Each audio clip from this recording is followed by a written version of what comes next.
Innal hamdalillah nahmaduhu wa nasta'inuhu wa nastaghfiruh wa na'udzu billahi min syururi anfusina min sayyiati a'malina.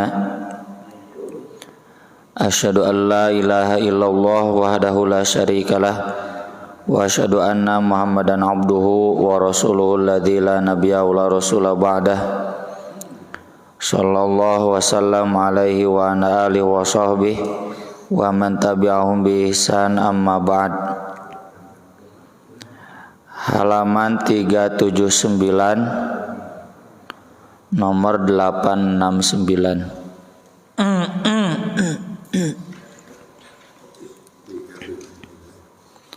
Halaman 379 nomor 869. Ini kita sudah masuk jual beli buah-buahan, jual beli uang di muka, termasuk gadai. Wa an ibni Umar radhiyallahu anhuma qala naha Rasulullah sallallahu alaihi wasallam an bai'its thimar hatta yabduwa salahuha. Rasulullah sallallahu alaihi wasallam melarang jual beli buah-buahan hingga tampak beresnya, tampak jadinya. Tentunya tidak matang. Kalau matang mah nanti ke pedagang sudah buruk, ya, ke kita jadi busuk. Sudah akan matang, jadi sudah pasti asakeun, biasakeun. Nahal bai'a wal mubta'a, Nabi melarang penjualnya juga pembelinya. Jadi yang dua solawah itu masih pentil udah dibeli, ya, masih biji sudah dibeli, itu nggak boleh. Siapa tahu nanti nggak jadi.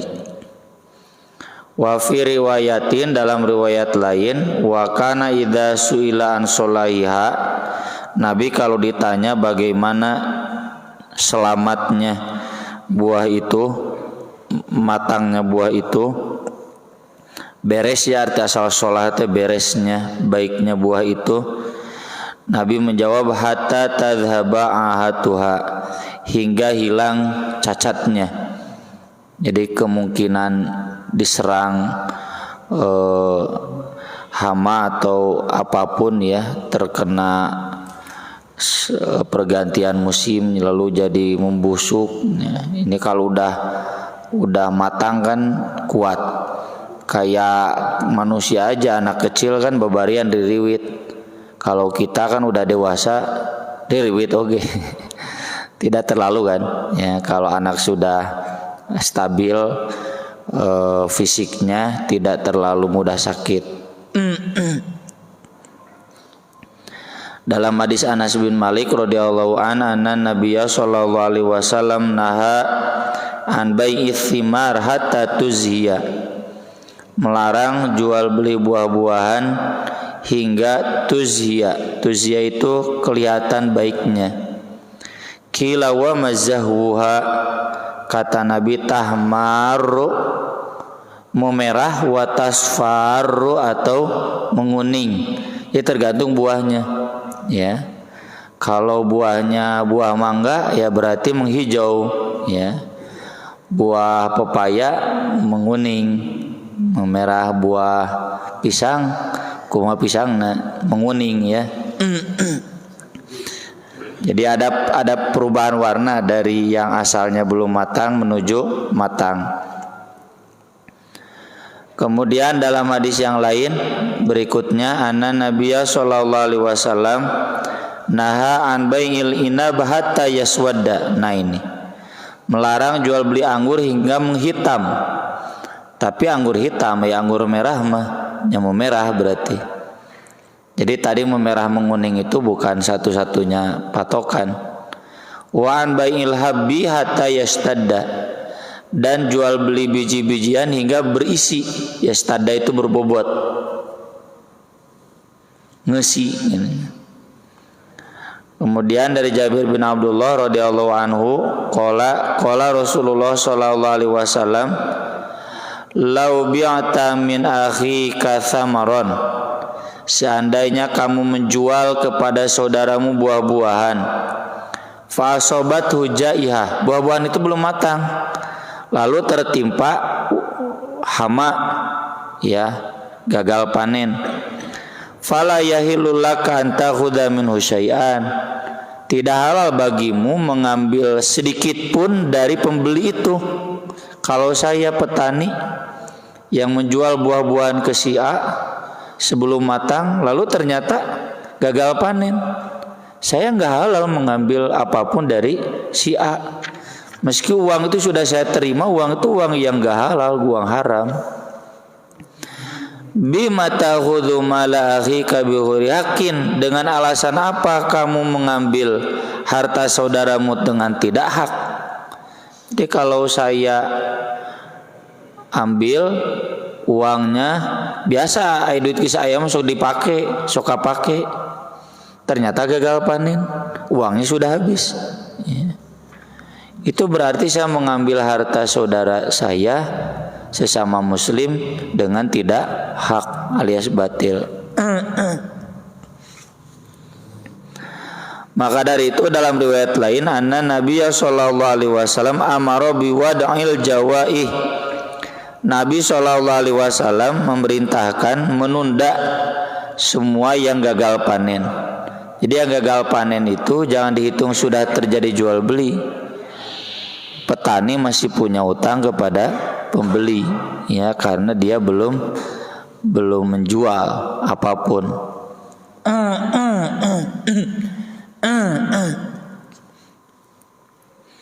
Kemudian dari hadis Ibnu Umar berikutnya, Nabi SAW menjelaskan, mani bata nakhlan antu abbaro, siapa yang membeli kebun kurma sesudah dikawinkan, fathamaratu halil bai', maka buahnya milik penjual. Kalau saya punya kebun kurma lalu saya jual ke Pak Haji, tapi itu kebun kurma sudah saya kawin-kawinkan agar berbuah, maka buahnya milik saya karena saya mengawin-kawinkannya. Alladzi ba'a illa an yastaritul mubta, kecuali si pembeli bikin syarat. Ketika saya menjual kebun kurma itu, ini buahnya sudah mau jadi, ini buahnya buah saya, tapi cak pembeli itu nggak mau, pokoknya cina 100 juta itu buahnya ini termasuk buah saya. Nego kalau sepakat ya udah, ya. Kembali pada kesepakatan. Masalahnya jual beli hasil perkebunan pertanian itu nggak ada satupun yang tidak ada uang di muka, ya kan? Saya cenah moal mungkin atau cenah ditimbang heula kabeh lila. Cokot teh cenah nu tengah, nu juru itu sakitu gitu ditebak. Atau kalau kita nunggu ditimbang dulu, wah kabur ku batur, ya. Karena kan si pedagang itu cari petani susah, ya. Dia cari barang susah, ya. Pedagang itu kalau nggak punya barang kan nggak bisa dagang, ya, makanya dia cari barang kemanapun, meski belum jadi dia ngasih uang di muka gitu kan. Nah maka dari itu dibahas di bab berikutnya, Abu salam, ini tentang salam. Salam itu menyerahkan duluan uang, ya, jual beli uang dibayar duluan. Wal qard itu tentang pinjaman, warahan dan gadai, karena terkait, ya. Kalau saya beli ke Pak Haji, saya bayar duluan, berarti Pak Haji punya utang ke saya, ya. Dan dalam bab utang piutang itu sering terjadi gadai menggadaikan sebagai jaminan.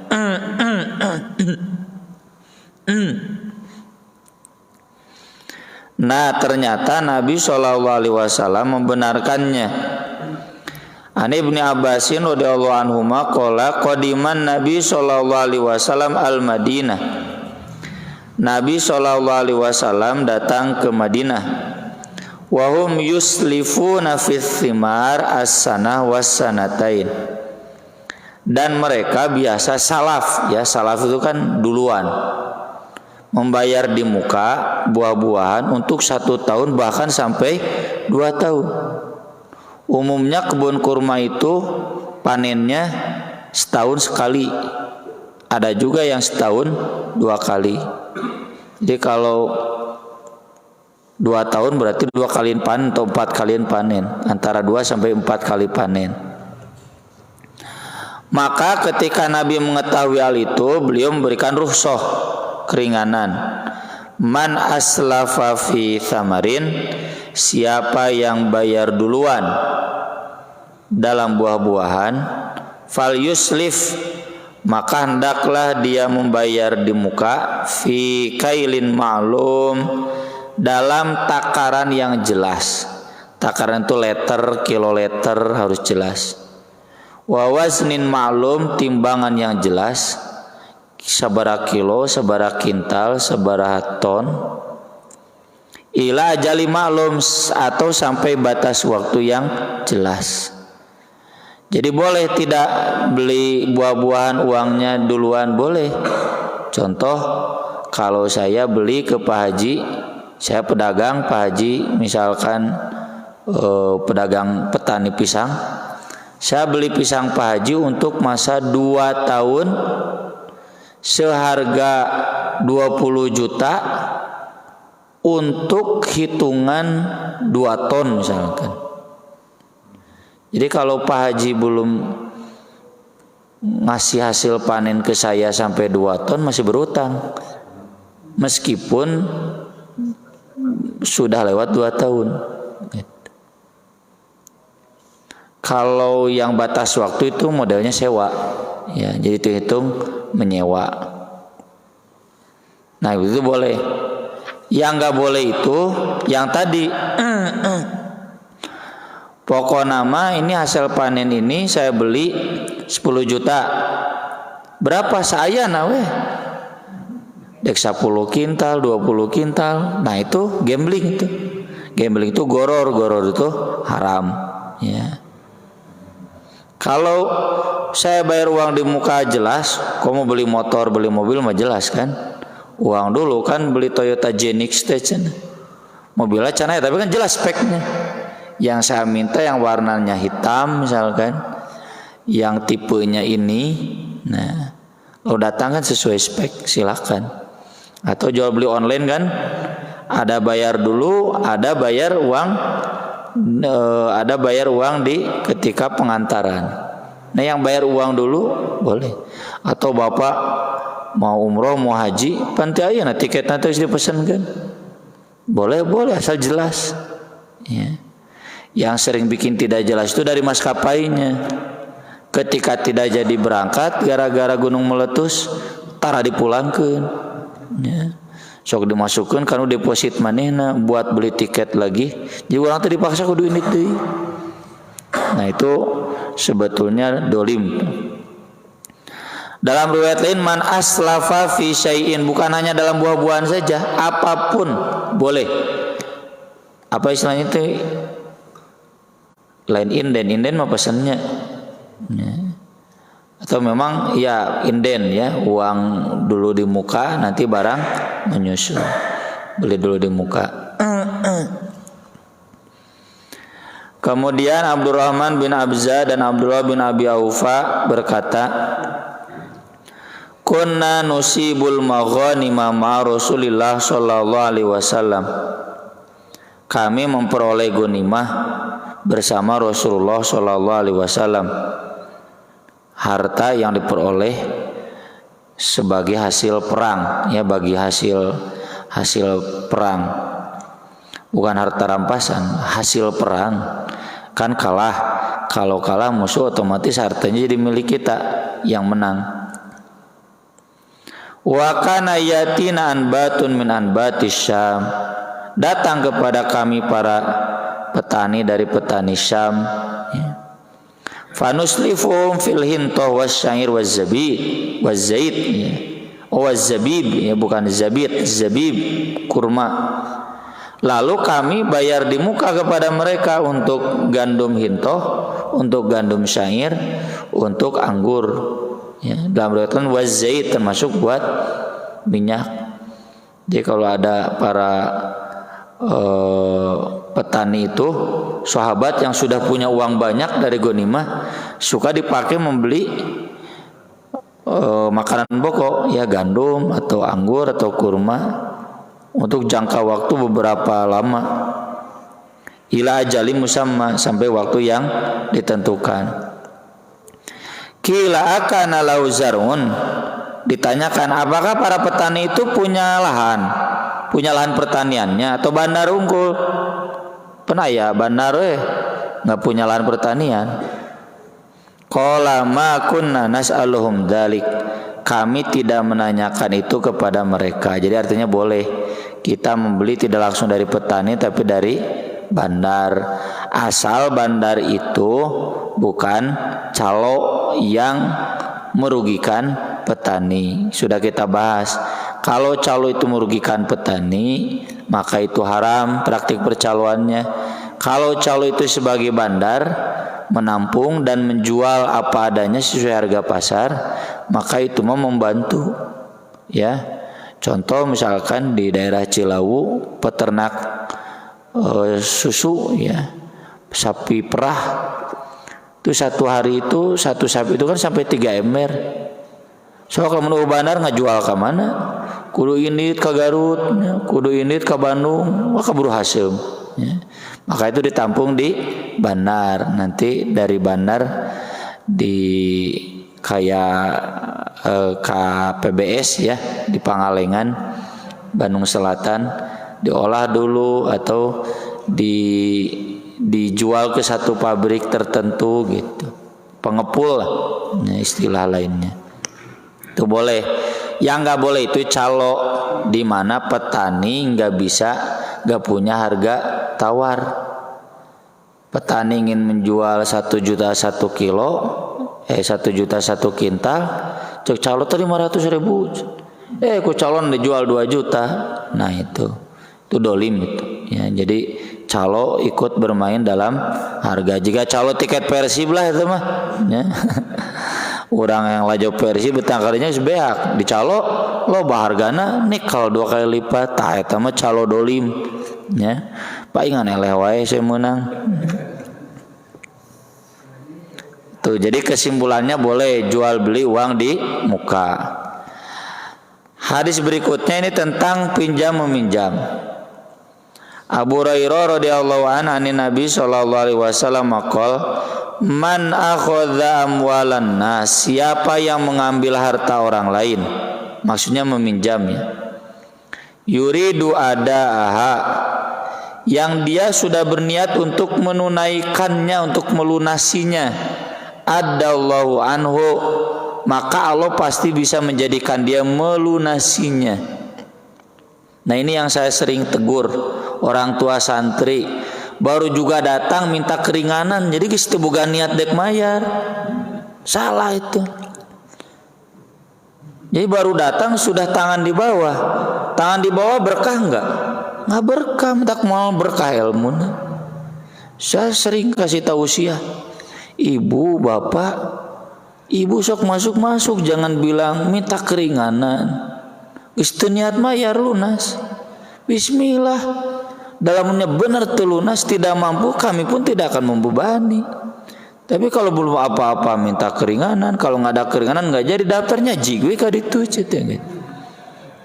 Kita nggak butuh orang tua yang mentalnya tangan di bawah. Da pasantren teh cari tanah surplus, minus wae.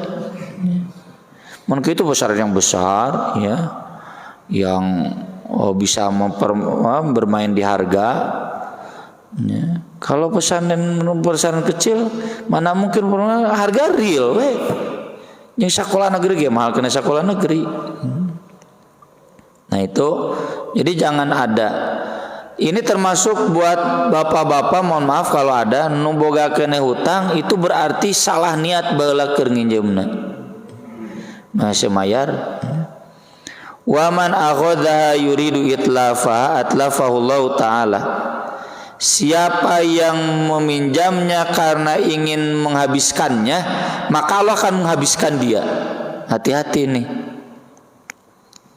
Nabi juga punya utang, tapi Nabi selalu berniat membayar dan pasti terbayar. Ya. Itu yang saya yakinkan kepada semua yang saya pinjam, tapi bukan saya yang pinjamnya, masjid. Saldo kas pembangunan sekarang minus 300 juta. Da salah mandor terus kagok duit nanginya mula cenah gitu. Ieu sakola pan kudu beres cenah. Memang betul. Kita aneh kan bikin dulu sekolah bangunan can aya. Sugan teh moal loba, teh loba. Jadi ini tahun ketiga ini. Baru beres kemarin bulan September. Ya cenah karunya barudak. Sekolah kita disebar ke 5 masjid. Ya. Nyaso atuh aya Pak Haji wah geus pokona mah Pak Haji sing yakin abdi pasti mayar gitu. Mun teu mayar abdi mayar ku harga diri. Insyaallah ya. Dan pengalaman kan kita bangun bukan itu saja yang kemarin, sebelumnya juga sama. Ya, sama kan di mana-mananya panitia pembangunan minus wae. Ya. Tapi karena kita punya niat membayar lunas, nggak pernah tidak lunas. Ini peringatan ya, terutama mohon maaf, kebanyakan ini orang-orang miskin karena mentalnya mental miskin. Nginjem duit teh memang teka pikiran mayarna. Harusnya dia wasta'inu bisabri wasolah dan wasta'inu bil nginjem wal nganjuk. Ya. Harusnya dia sabar, sholat yang bener. Da moal kalaparan tuh teu boga motor ge, cenah butuh nafsu. Ya silakan kalau memang butuh, diniatkan akan melunasinya. Kalau niat akan mulai pasti lunas. Kenapa tidak lunas? Kulantaran teu diniatan. Ya. Ini saya pengalaman karena saya sekarang masih pegang uang simpan pinjam. Kemarin baru saja ada yang pinjam lagi 5 juta. Ya abdi mah atoh ya, jadi saldo BMT itu dari 41 juta tinggal 1 juta deh nanti saldo teh. Ya, 40 juta di luar. Ada yang lancar, ada yang macet. Nunggu 7 tahun can lunas aya. Ditagih ngan bagian ageuna abdi. Ini marbot panagihkeun. Cenah nya geus bae. Urang mah ngingetan we ceteng. Ada yang 3 tahun belum lunas, aya nu tereh lunas. Ya. Itu jadi tergantung niat. Ini mental kita. Ini rata-rata pun dan orang-orang yang udah mah miskin mentalnya juga miskin. Kuduna munya miskin mental miskin geus tong sok aya nginjem. Tarima we nu aya sangsara. Da makan mah pasti aya di rezekian ku Gusti Allah. Kan biasanya pinjam buat apa? Buat sekolah anak, padahal neangan sekolah nu murah. Si Bahlil hadiah gitu kudu sekolah nu alus, ini jadi menteri. Harus sekolah yang hebat. Waman udah ya. Kemudian hadis berikutnya dari Aisyah radhiyallahu anha qalat qultu ya Rasulullah wa Rasulullah inna fulanan qadima lahu bazun minasyam. Itu cenah si fulan datang bawa para pedagang pakaian dari Syam.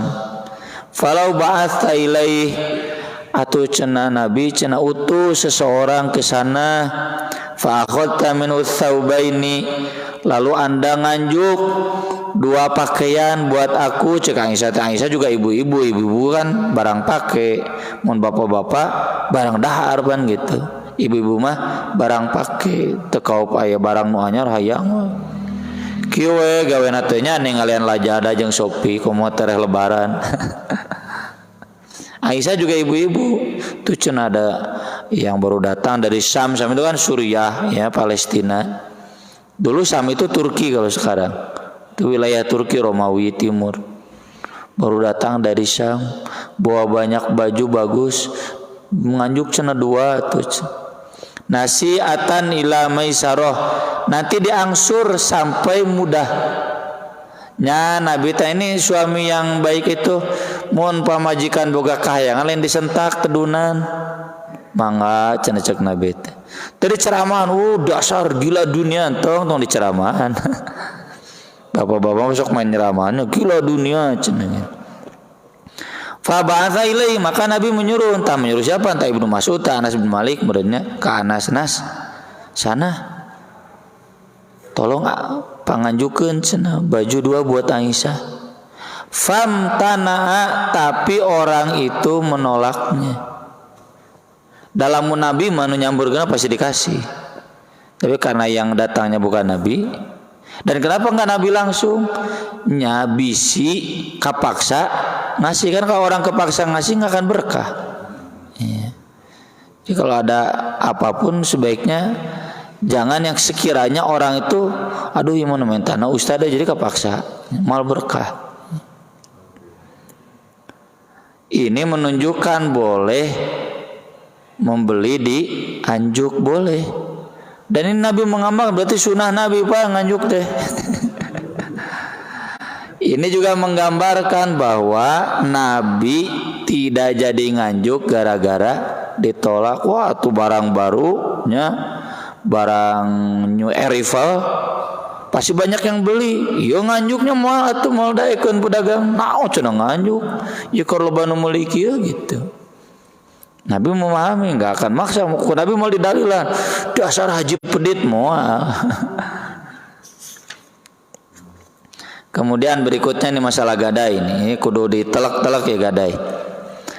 Wa Nabi Hurairah radhiyallahu anhu qala Rasulullah sallallahu alaihi wasallam az-zahru kendaraan yurkabu boleh dinaiki binafaqati kalau bayar nafkahnya, bayar iurannya. Idza kana marhunan kalau digadaikan. Jadi kalau saya menggadaikan motor ke Pak Haji boleh menaiki motor saya asal Pak Haji bayar ke saya. Saya menggadaikan sawah ke Pak Haji boleh pakai sawah itu tapi bayar ke saya.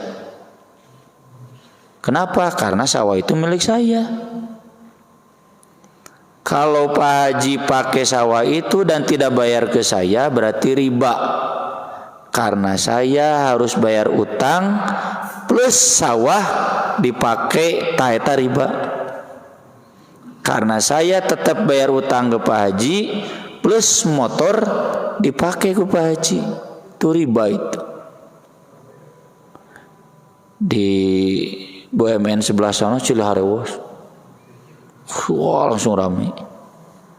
Beres pengajian saya tanya, naon tadi ini rariwu? Di dia haji kabeh kararitu cenah. Tukang narima gade cenah sawah di lembur, tulis sawah teh dipake cenah gitu. Heuk sia tah. Tah cenah haji anu disebutkeun di salah satu kantor BUMN di Kota Bandung. Lah rasa teu meunang eta dalilna jelas cenah. Tong sok nyanyawana Nabi. Wala banud darri yusrabu binafaqati idza kana marhunan. Kalau saya menggadaikan sapi perah ke Pak Haji, kan susuna kudu diperahnya 1 hari 3 kali lamun teu gering susu sapina. Itu susu itu boleh Pak Haji minum, tapi Pak Haji bayar ke saya. Karena itu susu dari sapi saya. Saya yang punya susu itu. Ya. Kalau kemudian Pak Haji ikut makan susu itu berarti riba. Karena saya utang tidak berkurang dan harus bayar dengan susu kelebihan. Kecuali kalau ada kontrak, cek Pak Haji teh, saya nggak akan bayar kan hitung we saemberna 10.000 misalkan. 3 ember 30.000 kali 10 poe 300.000 kali sebulan 800.000 jajakeun 1 juta. Jadi kalau saya pinjam 1 juta digadekeun sapi perah sebulan lunas, itu boleh. Udah 1 bulan kembalikan lagi sapinya. Kalau sekarang kan begitu ya namanya gade, geus 10 tahun oge terus dipakai ku pegadaian. Itu makan harta haram bila aya Pak Haji di dia anu kitu tobat Pak Haji. Haram. Saya menegur teman saya, gunta ganti motor nanti. Aduh ganti deh, nu ngagadekeun.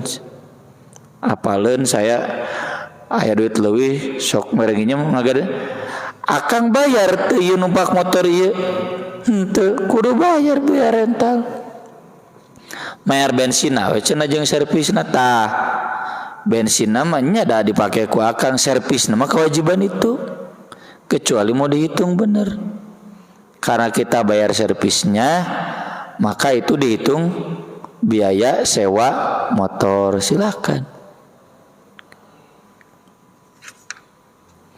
Wa 'alal ladzi yarkabu wa yashrubu, dan orang yang menunggangi dan meminumnya an-nafaqah, wajib bayar nafkah, wajib bayar nafaqah, wajib bayar infaknya. Siapapun, bukan Pak Haji saya yang pegadaian. Misalkan saya ngagadekeun mobil ke Pak Haji, nggak dipakai ke Pak Haji, cuma ada orang lain yang pinjem.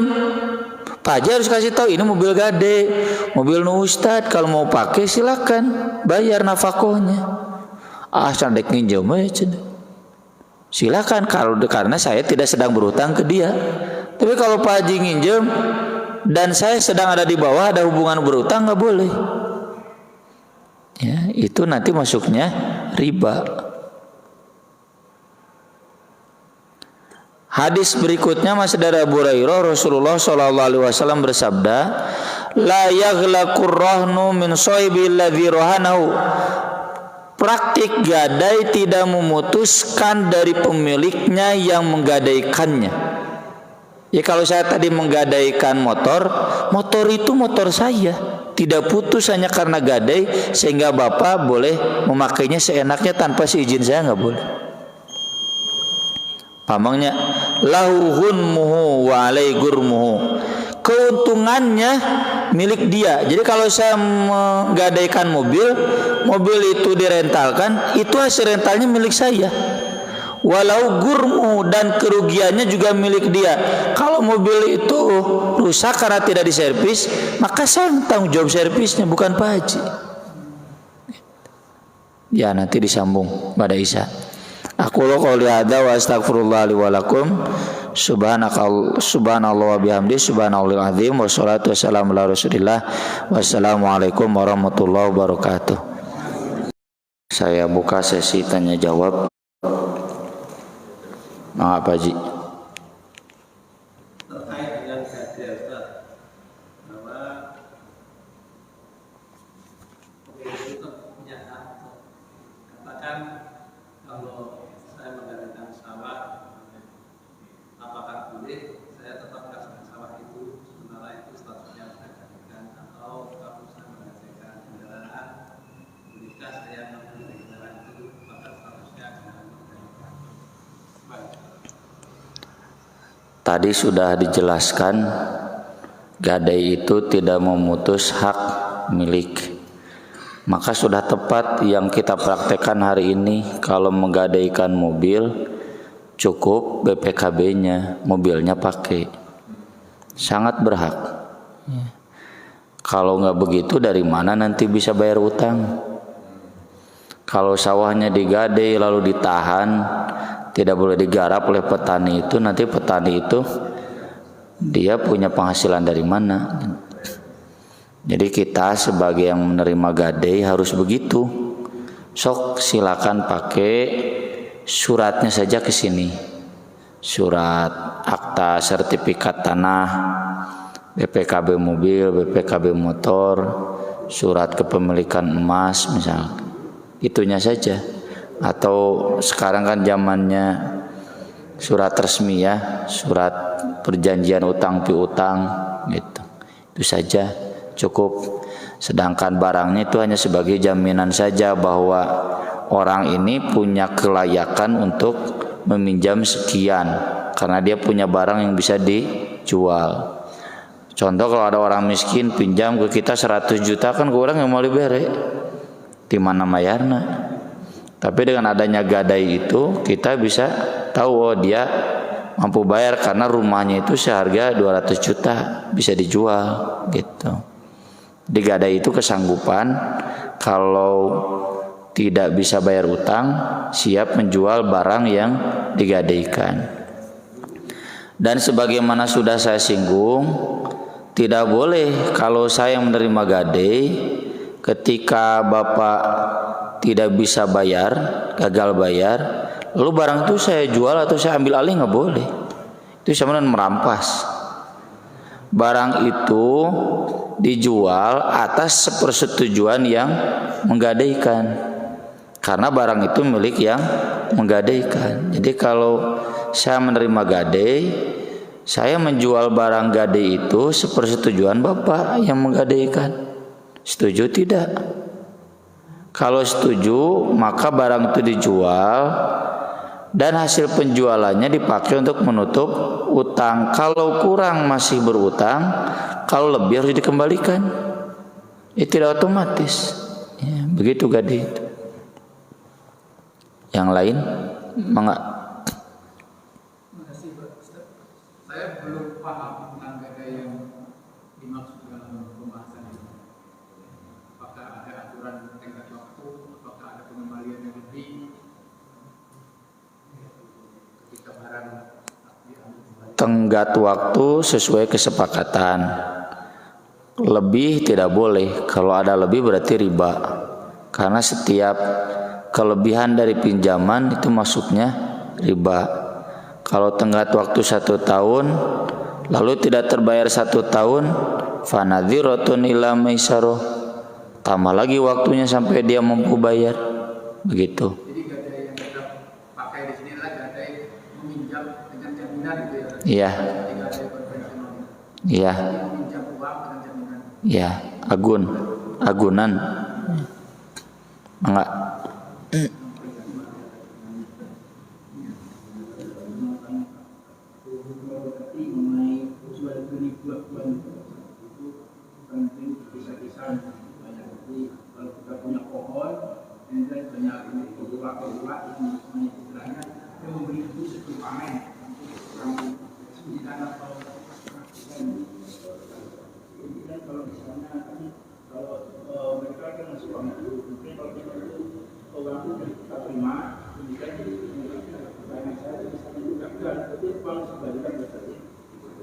Kalau misalnya itu berhasil dan kemudian panen atau hasil panen itu harus disakati, kemudian juga Dua dulu Pak Haji, takut saya lupa, nanti sambung.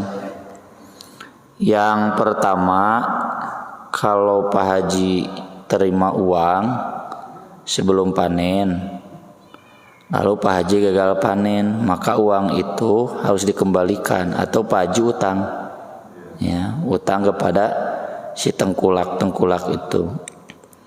Yang kedua, zakat kembali ke hukum zakat. Kalau lebih dari 5 wasak, kurang lebih 6,5 kintal, maka ada zakat. Kalau tidak ada zakat. Dan zakatnya zakat pertanian, bukan zakat dagang. Ya, karena yang pokoknya pertanian, meski ujungnya pasti dijual, masa dimakan semua. Kalau dijual tuh nggak ada zakat perdagang, karena Pak Haji bukan pedagang. Pak Haji itu petani. Beda kalau saya yang tengkulaknya, saya nggak punya lahan, saya pedagang, ngambil barang lalu saya jual. Jadi zakatnya zakat dagang. Kalau saya sebagai petani, saya menjual barang hasil tani saya, terus statusnya zakatnya udah zakat tani saja. Yang sudah dijakati nggak usah dijakati lagi ketika dagang. Ya pasti dijual, itu zaman Nabi juga, nggak mungkin tidak. Ini juga kan yang kita bahas, petani-petani menjual hasil pertaniannya. Silakan lanjut.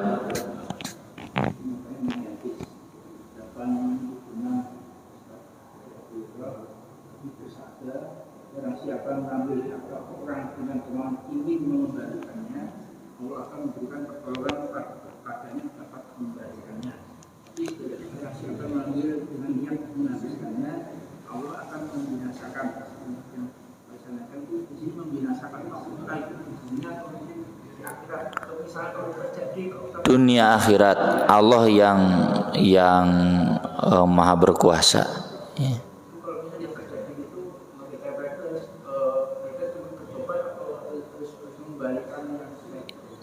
Kalau bertobat dosanya mengambil harta orang lain, ya harus dikembalikan.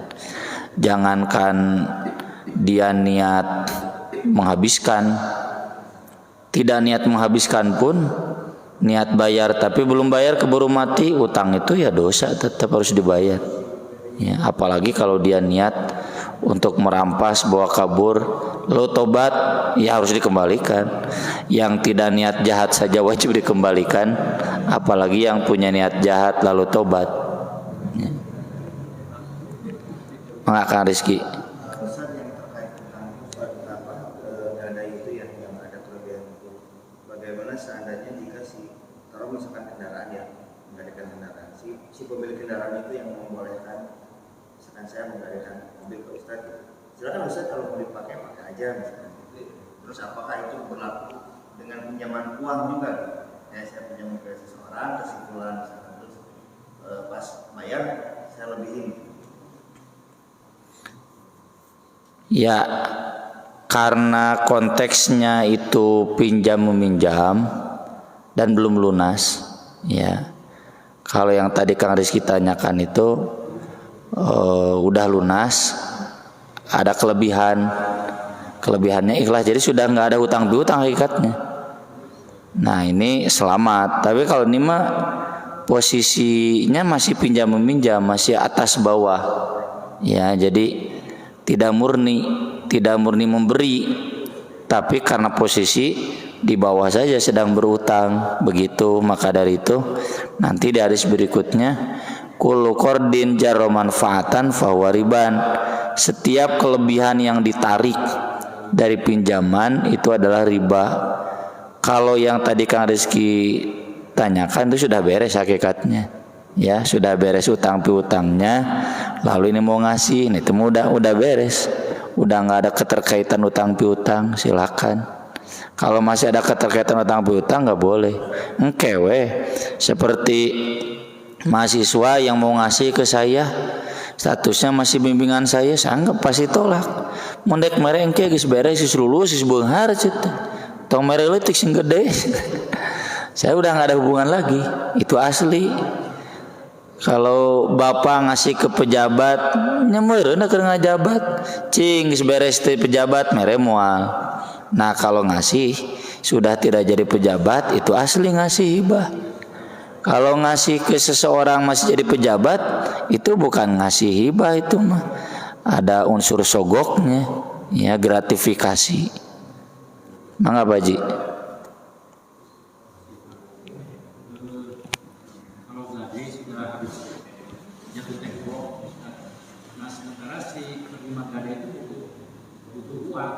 Sementara yang menggadaikan itu belum bisa bayar. Apakah boleh si penerima gadai itu menjual? Boleh seizin si pegadai. Boleh seizin si pegadai, kesepakatan. Boleh dipaksa, boleh. Suatu bayar, namun tidak dijual, gitu. Kita punya hak ya untuk menagih karena ada barang gadai. Itu bedanya pinjam biasa dengan pinjam ada gadai. Gadai itu jadi kita punya hak tawar agar dia menjual barang gadainya, begitu Pak Haji. Tapi tidak boleh otomatis ya. Kemudian mungkin ada barang-barang tertentu yang bisa digadaikan atau yang tidak? Enggak, bebas ya. Asal gak boleh menggadaikan harga diri.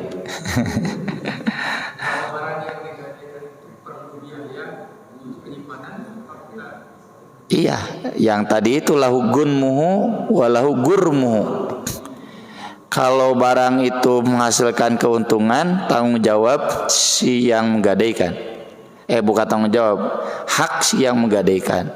Kalau barang itu butuh gurmuhu, butuh dibayar, ditanggung, dirawat, itu pun tanggung jawab yang menggadaikan, bukan tanggung jawab sebagai penerima gadai.